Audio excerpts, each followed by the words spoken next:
Muito bem, estamos de volta para a segunda parte aqui da nossa aula.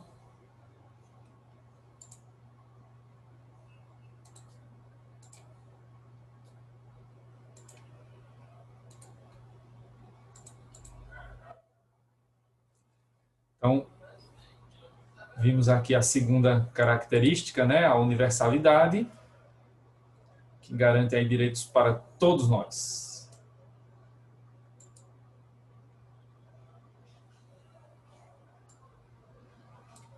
Vamos agora para a terceira característica. Essas características que vêm agora na sequência, né, elas dizem respeito um pouco a questões que aparecem lá no direito civil também, no direito processual. Não sei se os professores Zé Roberto e Ângelo já falaram disso para vocês, lá nos direitos da personalidade, por exemplo, né? Vão aparecer aqui também de uma maneira mais geral para os direitos fundamentais, né? Que são mais amplos, claro, do que os direitos da personalidade do direito civil. Bom, aí temos essa terceira característica, que é a chamada inalienabilidade. Trata da questão de alienar, né? De doar, vender, comprar. Então, a inalienabilidade, ela traz a seguinte definição. Né? Nessa característica da inalienabilidade, os direitos fundamentais não podem ser vendidos, comprados ou doados.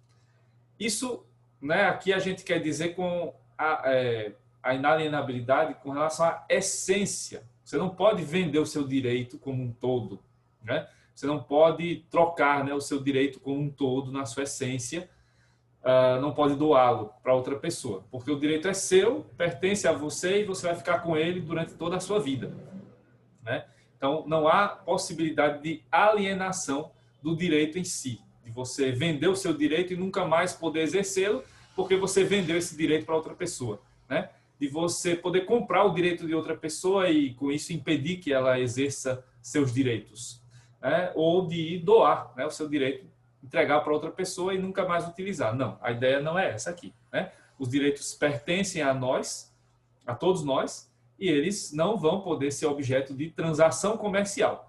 O que eu estou dizendo sempre é na sua essência, ou seja, o direito como um todo. Por quê? Porque aqui vale uma observação importante. Nós somos, né, parte de uma sociedade capitalista. E na sociedade capitalista quase tudo tem um preço, né? Só não o direito em si. Mas a gente pode ter aí, né, partes dos nossos direitos tendo alguma valoração financeira, né? Que é aí que vale essa observação. Então, porém, é possível a cessão de parte desses direitos de forma gratuita ou onerosa. Isso aparece muito claramente quando a gente faz cessão de direito de imagem, né? Que é justamente o que a gente está fazendo aqui agora, né? Vocês estão cedendo, alguns de vocês aqui, estão cedendo a imagem de vocês, né? Que vai estar aparecendo aqui na gravação e que vai depois aparecer lá no YouTube, né? Quando eu coloco lá, vai aparecer a imagem de vocês lá. Então, vocês estão cedendo a imagem de vocês. Mas isso não quer dizer que eu fiquei com o direito de vocês aqui para mim e agora vocês não podem mais exercer o direito de imagem e a partir de agora, para sair de casa, vocês vão ter que sair com um pacote de papelão, né? Um saco de papelão na cabeça para não mostrar a imagem de vocês. Não, não é assim, né? Então, aqui você cedeu um pedacinho do seu direito para que ele possa ser exibido lá nessa transmissão. Da mesma forma que eu estou cedendo aqui o meu direito de imagem, né? Para poder transmitir essa aula e depois publicar essa aula lá no YouTube.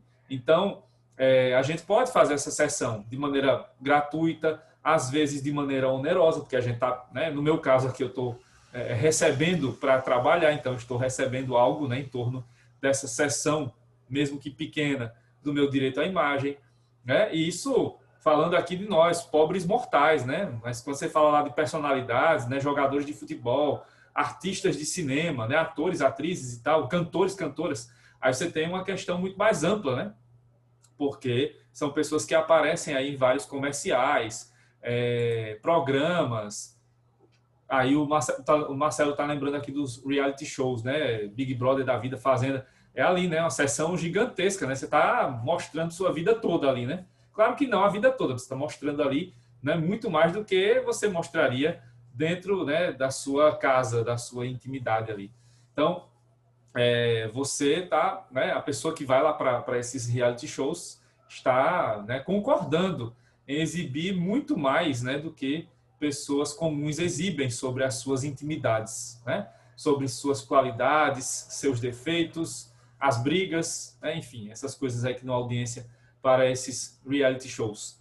Então, é outra forma, né, de cessão também dos direitos. Então, comerciais, novelas, filmes, propagandas, né, que são os comerciais, os reality shows, entre outras coisas, né?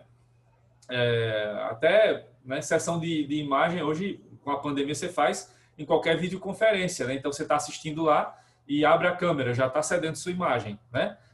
Vai falar alguma coisa, está cedendo sua voz, né? De qualquer forma. Então, mesmo sem abrir a câmera. Então, tem várias formas aqui de sessão que podem ser gratuitas, você não está recebendo nada por isso, ou onerosas, está recebendo alguma coisa em troca, né? Mas, mais uma vez lembrando, né, isso não quer dizer que você ceder uma parte desse direito significa que você perdeu o direito. Não, você continua tendo seu direito à imagem garantido, né? Continua tendo seu direito à intimidade garantida também, né?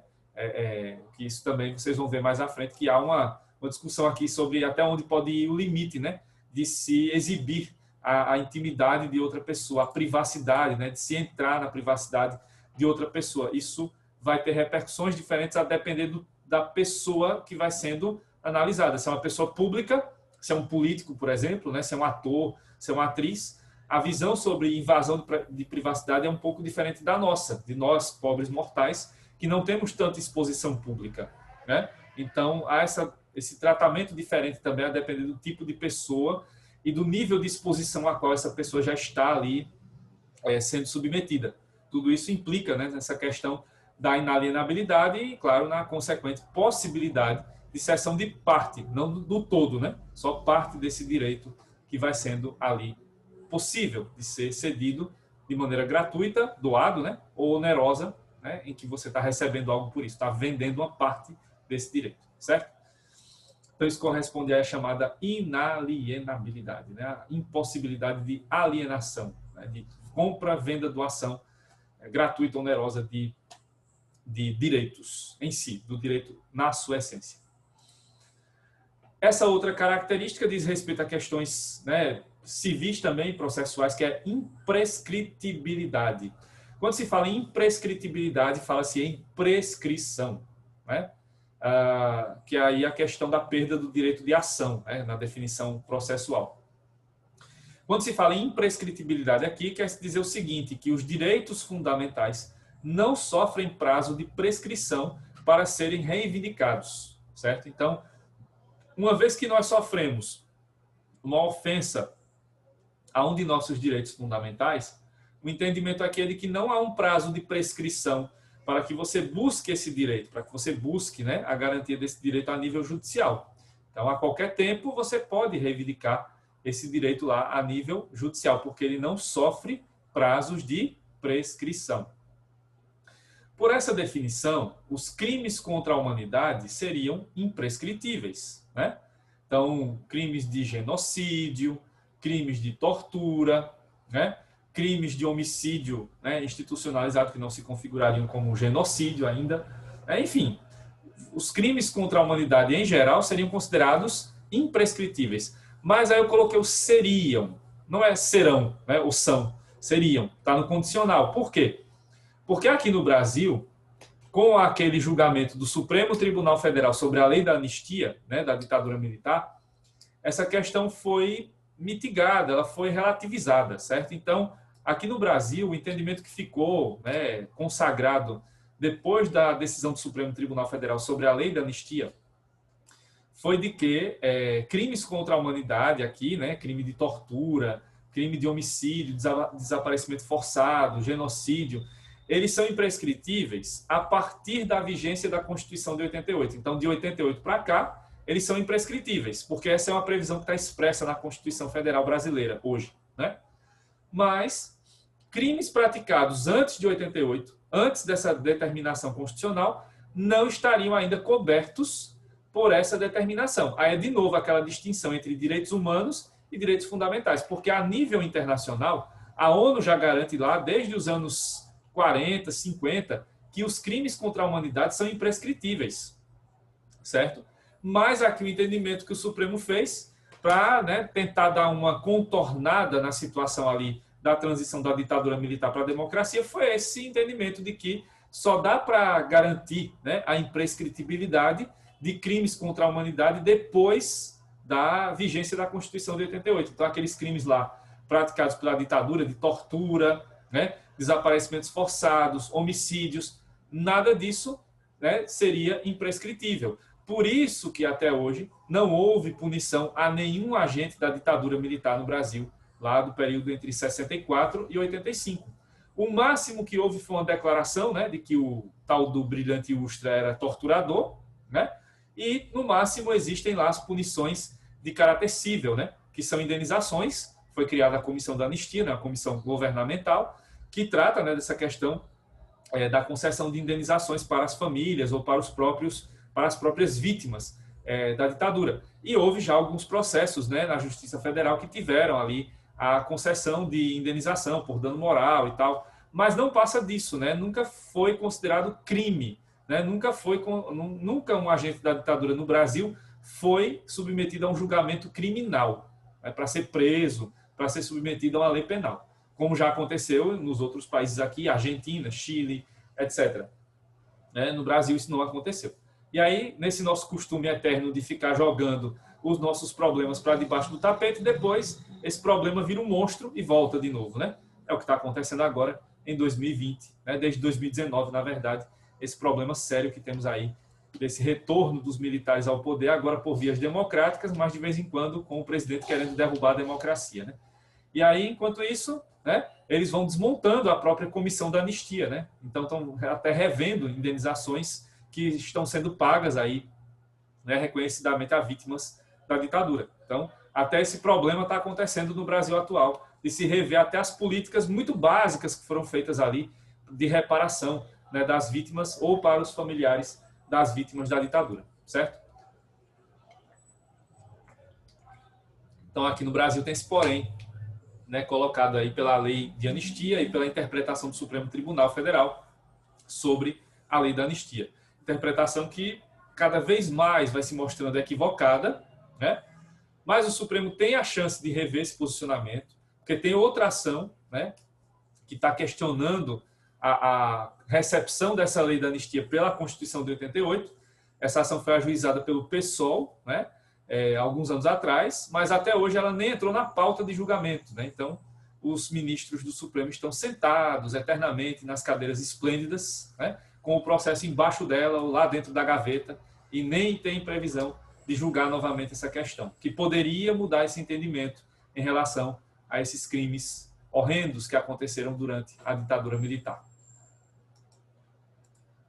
Outra característica, né, que tem a ver também com questão civil, processual e tal, é a chamada irrenunciabilidade, né? Irrenunciabilidade vem da palavra renúncia, que é um termo muito usado no direito civil. Vocês vão, se não viram ainda, vão ver muito no direito civil, lá nos 7 períodos que vão estudar direito civil. Então, sempre vai haver alguma questão que envolve renúncia, né? E aqui isso fica bem claro, né, que não é possível renunciar direitos, né, no caso dos direitos fundamentais. Então, a irrenunciabilidade, ela quer dizer isso, os direitos fundamentais não podem ser renunciados pelo seu titular, certo? Então, o que pode acontecer aqui é o exercício da faculdade de exercê-los ou não. Vejam só, nesse momento agora, na nossa aula aqui, quem está falando sou eu, somente eu, né? E vocês estão optando, porque eu não obriguei vocês a ficarem calados, né? Vocês estão optando, faculdade, opção, vocês estão optando por ficar calados. Mas no momento que vocês querem se manifestar, o espaço está aberto. Vocês podem falar, né? Ligar aí o microfone e fala, eu estou ouvindo, ou pode colocar no bate-papo, né, a mensagem e eu leio. Então, vocês estão exercendo nesse momento a opção de se calar, de não falar, né, de não exercer o seu direito aí de liberdade de expressão, por exemplo, né? Mas daqui a pouco você vai exercê-lo, certo? Isso é uma questão temporária. Então, agora você não exerceu o direito. Agora você não exerce. Daqui a pouco você vai poder exercer, né? A própria liberdade de ir e vir. Nós estamos numa sala virtual, cada um de nós está na sua casa, né? E vocês estão aqui por opção, que vocês querem exercer o direito à educação. Vocês estão aqui aprendendo comigo, né? E eu também aprendendo com vocês, claro. Então, vocês estão optando por isso. Porque eu não estou com a chave da casa de vocês, não estou com a chave do quarto, ou né, da própria casa, independente aí de onde vocês estão, no quarto, na cozinha, na sala, né? Então, eu não estou com a chave da casa de vocês, trancando vocês e obrigando vocês agora a assistir a aula, né? Vocês estão assistindo a aula porque querem assistir, né? Então, é uma opção de, nesse momento, você está exercendo esse direito à educação, nesse momento agora. Então, são opções, certo? Quando se fala que Thelma está na sala, eu vi, né? Hoje você está na sala. Então, exatamente. Então, essa opção você faz agora e pode mudar de opção daqui a pouco, não tem problema, né? Isso faz parte do exercício dos nossos direitos. Mas vejam, quando a gente fala em renúncia no direito, a gente fala de algo muito grave. Por quê? Porque vocês vão ver isso, por exemplo, no direito civil. Quando você renuncia a alguma coisa, né, algum direito seu, essa renúncia aqui é para valer. Uma vez que você renunciou, você nunca mais vai poder exercer aquele direito, certo? E quando falamos em direitos fundamentais, isso não é uma opção. Renunciar aqui não é uma opção. Você jamais vai poder renunciar ao seu direito. Por quê? Uma vez que você renunciasse, se fosse possível, né? Se você renunciasse a esse direito, você nunca mais poderia exercê-lo. Isso não acontece aqui, porque aqui são opções. Você pode optar por não exercer o direito agora, mas daqui a pouco você pode exercer, né? Você pode optar por não exercer agora, mas amanhã você pode. Então, são opções, são faculdades, né? Não é uma obrigatoriedade de renúncia, né? Porque aqui não pode haver a renúncia desses direitos. Esses direitos estão conosco, vão ficar conosco até a nossa morte, né? E não é uma opção renunciar a esse direito. Então, aqui, o que pode haver é a opção de não exercê-lo naquele momento, de exercê-lo de uma maneira mais ampla ou mais restrita daqui a pouco, né? Mas isso não significa que você está renunciando, porque renúncia aqui não é uma opção, não é uma possibilidade, né? Você não pode renunciar de jeito nenhum aos seus direitos fundamentais, certo? Essa é outra característica que está permeando, né? Que faz parte aí de todo e qualquer direito fundamental que conhecemos, certo? Até agora está dando para entender? Tudo certinho? Beleza. Seguindo. Aí nós temos a sexta característica, que é a concorrência. Bom, a concorrência ela quer dizer o seguinte, os direitos fundamentais, eles podem ser exercidos simultaneamente pelo seu titular. Então esse é um aspecto aqui muito interessante dos direitos fundamentais e que a gente nem se dá conta, né? A gente tem tantos direitos, mas tantos direitos, que a gente nem se dá conta que a gente está exercendo todos os direitos ao mesmo tempo. E a gente pode fazer isso ao mesmo tempo. Então, a gente não precisa colocar os direitos fundamentais numa caixinha de prioridades, né? E ficar tirando. Agora eu quero exercer esse direito aqui. Esse outro eu deixo aqui, né? Agora eu quero exercer esse outro. Então, aquele primeiro eu coloco de novo na gaveta. Não. Eu vou exercer esses direitos de maneira livre, da maneira que eu quiser e da maneira que eu puder, né? Lógico, com limites. E esses direitos, eles vão poder ser exercidos simultaneamente. Vejam só um exemplo aqui. Um exemplo do lado de cá, do meu lado, e depois um exemplo do lado de lá, do lado de vocês. Aqui, ao mesmo tempo, nesse momento, eu estou exercendo vários direitos. Bom, estou exercendo o direito ao trabalho. Estou trabalhando. Nesse momento, minha função de professor está sendo exercida aqui plenamente, então estou trabalhando. Um direito fundamental. Beleza, ótimo. Ao mesmo tempo, aqui eu estou exercendo meu direito de liberdade de expressão, porque eu estou falando aqui o que eu tenho que falar. Inclusive, né, falando bem ou mal de determinadas pessoas, né, especificamente de determinados órgãos ou instituições públicas. Sim, liberdade de expressão, posso, né, fazer isso. Né? Nesse momento, eu estou optando por não exercer a minha liberdade de ir e vir. Eu podia estar na rua agora, né, correndo, numa campanha política, né? Na aglomeração não, mas eu estou aqui optando por estar aqui junto com vocês, né? Na minha casa, do meu quarto, aqui do meu quarto / estúdio, estou aqui dando aula a vocês. Então, liberdade de ir e vir, nesse momento eu não estou exercendo, mas é uma opção, eu poderia exercer e posso daqui a pouco, se eu quiser, né? Mas não quero agora, né? A intenção é continuar aqui dando aula, né? Ao mesmo tempo também eu estou exercendo o direito à educação, né? Na verdade, estou transmitindo a educação para vocês. Então, é outro direito que eu estou exercendo aqui. né? Entre outros tantos, né? E do lado daí de vocês, né? Do lado de lá, do lado de vocês, vocês também estão exercendo vários direitos. O direito à educação, né? Estão exercendo o direito de acesso à educação superior. Nesse momento estão optando por se calar, então não estão exercendo a liberdade de expressão, mas daqui a pouco podem exercer, né? Entre outros tantos direitos. Então, ao mesmo tempo, você vai exercendo os seus direitos e você nem se dá conta disso.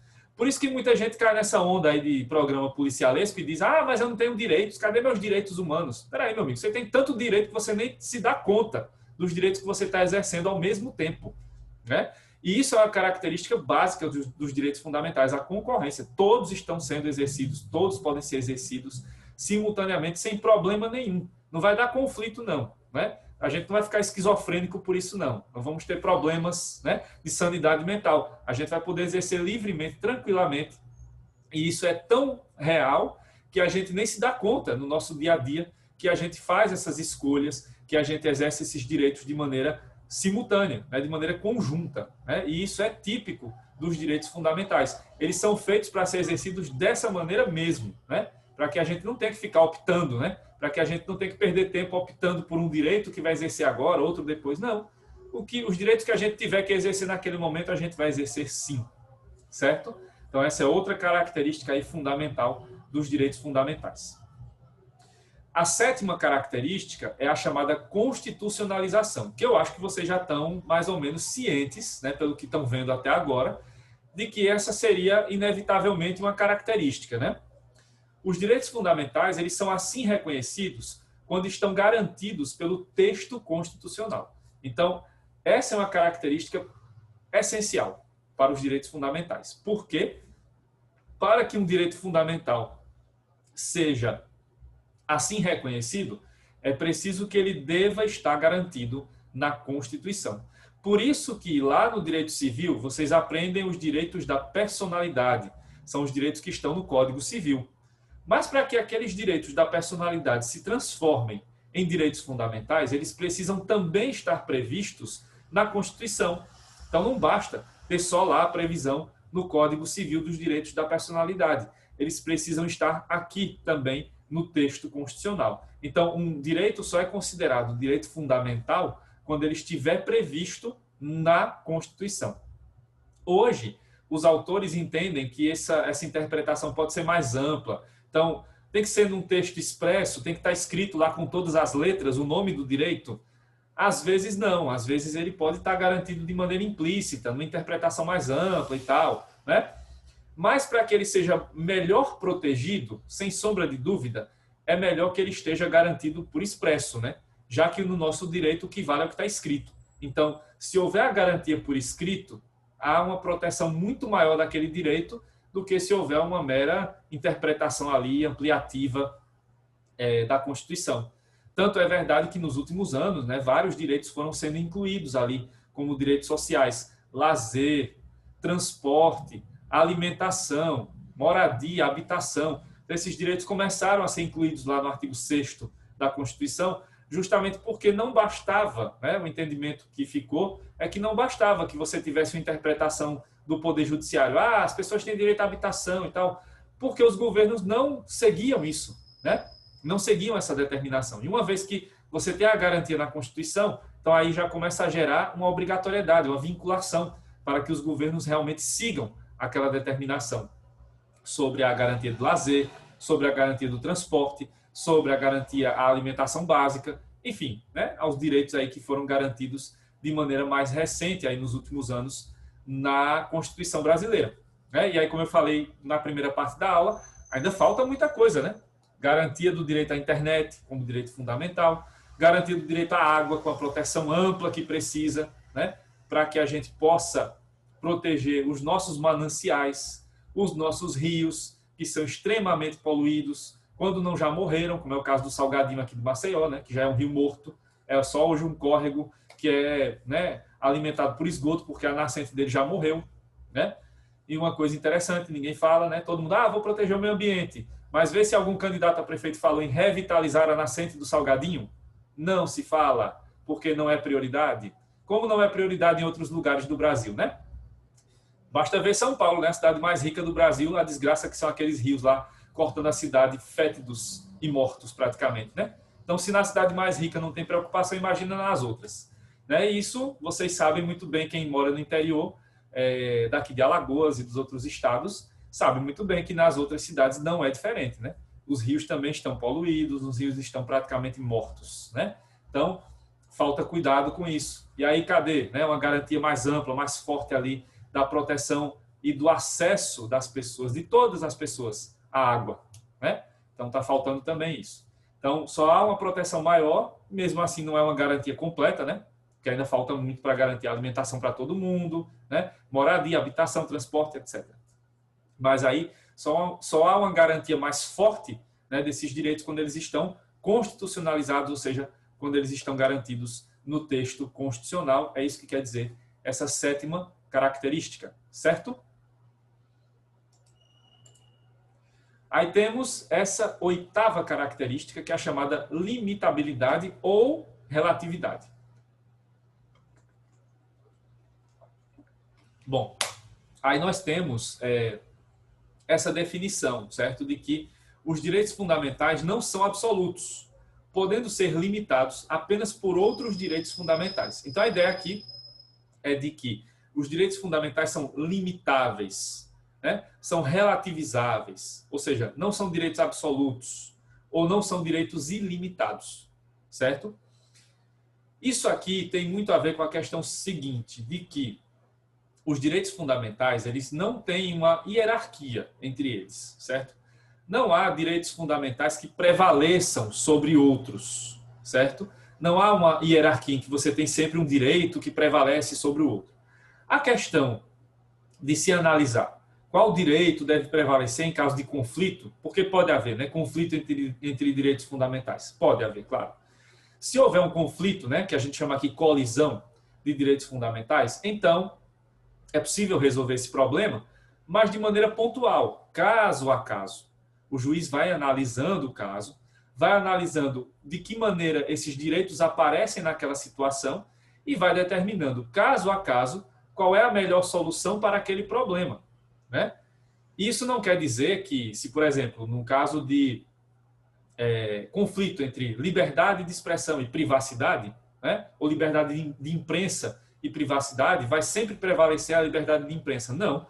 Em alguns casos vai prevalecer a privacidade, em outros casos a liberdade de imprensa. Varia, depende do caso, né? É a análise de caso a caso, do caso concreto, né?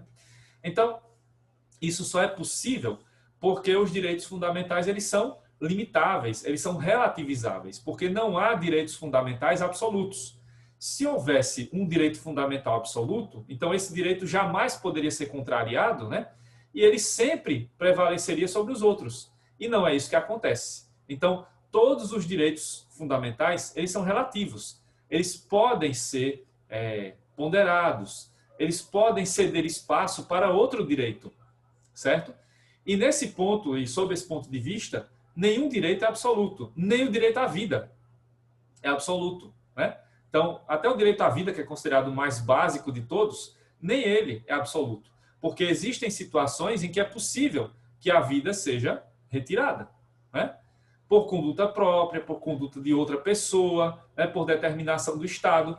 Basta lembrar, né? No Brasil não temos esses casos, né, institucionalizados, mas, por exemplo, lá nos Estados Unidos tem pena de morte, né? A pena de morte é uma relativização da vida, do direito à vida. Porque aí o governo, né, vai acabar punindo com a morte, retirando o direito à vida daquelas pessoas que cometeram aqueles crimes, né, que são passíveis da pena de morte. Então, lá, a relativização do direito à vida acontece por própria conduta do Estado, né? Aqui no Brasil, a gente não tem pena de morte, né, como regra, então, esses casos de execuções aí feitas pelo Estado não são aplicação de pena de morte, claro, são crimes de homicídio e devem ser punidos dessa maneira, então, claro, são inadmissíveis, mas a gente tem aqui a possibilidade de relativizar o direito à vida.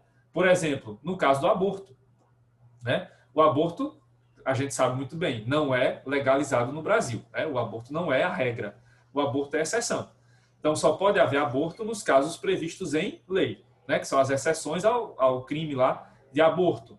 Então, por exemplo, no caso de risco para a vida da mãe e do feto, né? no caso da mulher vítima de estupro e no caso que foi incluído na interpretação do Supremo Tribunal Federal do feto anencéfalo, que é aquele que não tem cérebro, né? Que não vai ter desenvolvimento cerebral, que pode até nascer, durar um dia, dois, algumas horas e morrer, né? Mas não terá ali, né, uma vida longa, né? Então, nesses casos, é possível que você relativize o direito à vida, né, do feto para atender o direito à vida da outra pessoa, né, da mãe, enfim, né, da vítima lá do estupro, entre outros casos. Então, é possível que você relativize o direito à vida nessas situações. Em outros países, não é o caso do Brasil, em outros países existe a eutanásia, né, que é a questão da morte digna, em que determinados procedimentos, determinados países permitem, né, que a pessoa possa abreviar sua própria vida. Está lá em situação de doença grave, incurável, e não quer passar por todo aquele sofrimento, né, da reta final, né, em que a pessoa passa por todos aqueles problemas seríssimos, né, antes do falecimento. Então, a pessoa pode abreviar tomando injeção letal, ou fazendo outros procedimentos indolores, né, para abreviar a vida. Nesses países, então, a vida tem sido relativizada para que esse direito à morte digna seja garantido. Então, é possível, né, que os direitos sejam limitados. Eu estou citando o exemplo do direito à vida, mas os outros direitos também passarão por isso, né?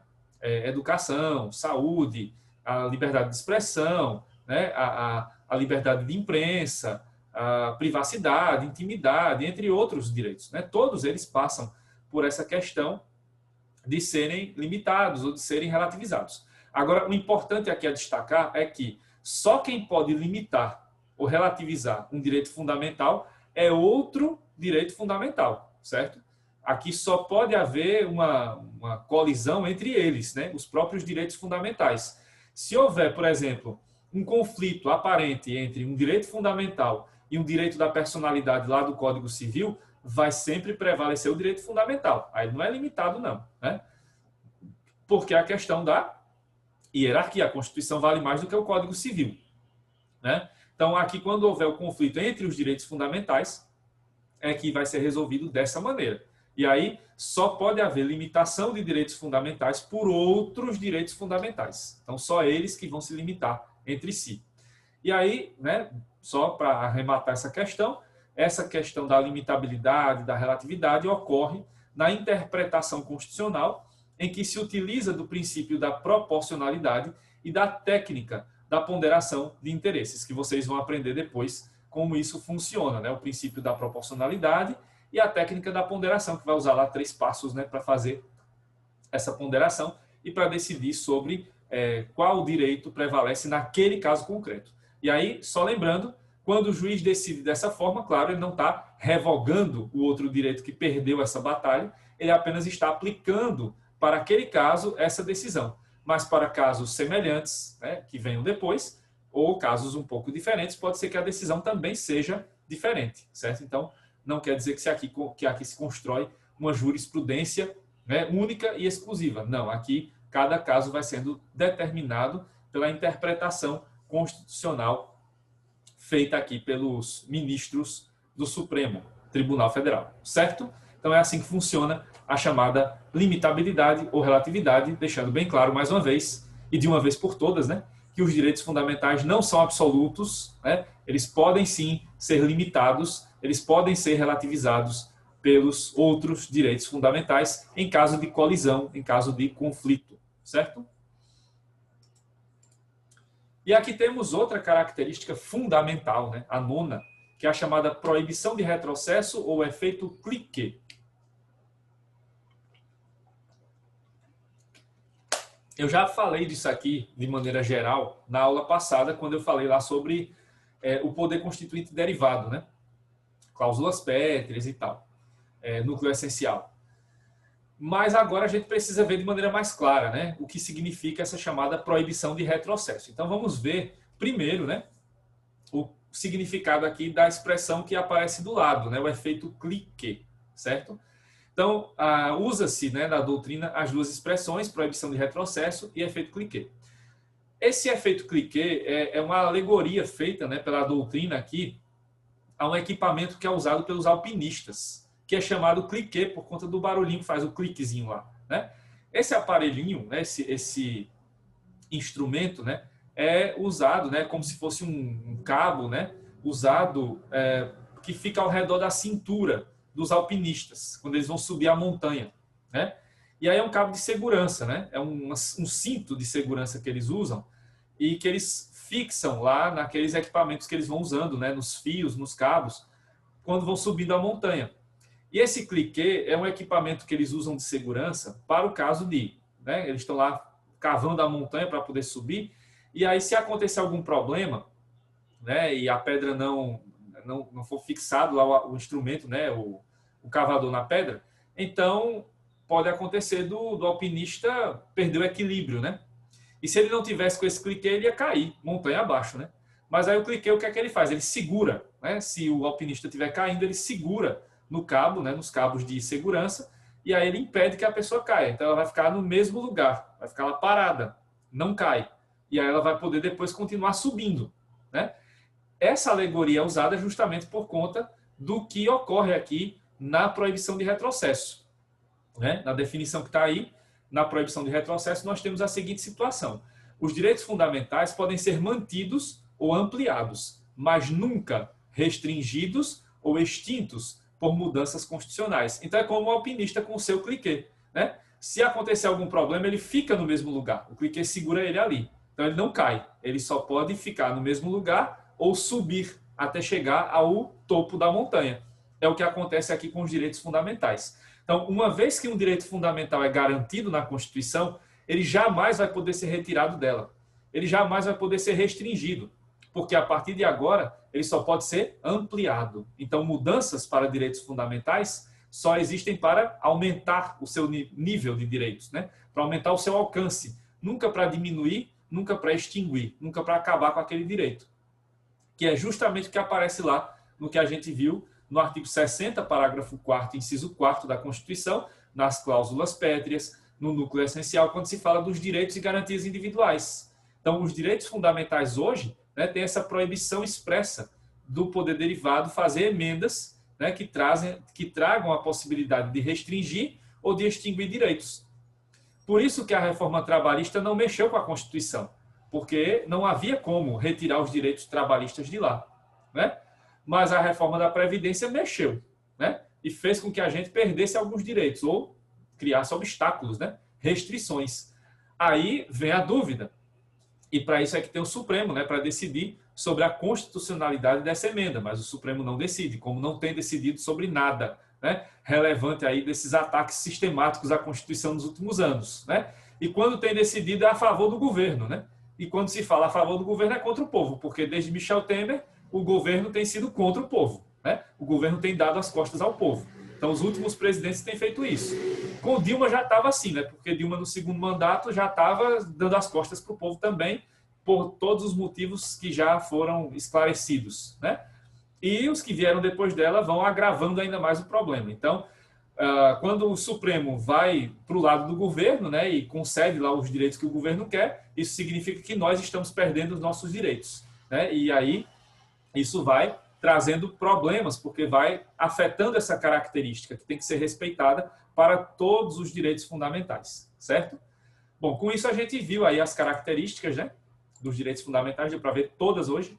Qualquer dúvida, vocês me perguntam no começo da aula da terça-feira, porque falta menos de um minuto para concluir hoje.